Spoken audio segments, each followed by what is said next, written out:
ખબરોમાં આગળ વધીએ તો અમદાવાદમાં યોજાયેલી પ્રેસ કોન્ફરન્સ દરમિયાન આમ આદમી પાર્ટીની યુવા પાંખાના રાજ્ય પ્રમુખ બ્રિજરાજ સોલંકીએ વાયરલ થયેલા એઆઈ ઓડિયો અંગે પોતાનો પક્ષ રજૂ કર્યો હતો। તેમણે દાવો કર્યો કે વાયરલ ઓડિયોમાં સાંભળતો અવાજ તેમનો નથી અને આ ઓડિયો બનાવટી હોવાનું જણાવ્યું છે।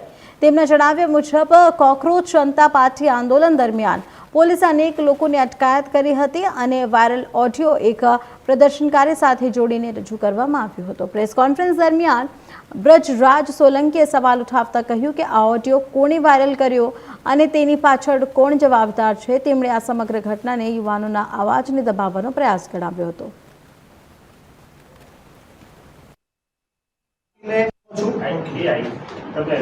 પોતે મતલબ આ તો કોઈ પુરાવા તરીકે સંયોગિક પુરાવા તરીકે માન્ય કદાચ નીતિ ના કરે તો પોતે તમે એફએસએલ રિપોર્ટ કરાવવા માંગો છો? કદાચ કોઈને એફએસએલ રિપોર્ટ પણ કરાવવો હોય તો એની માટે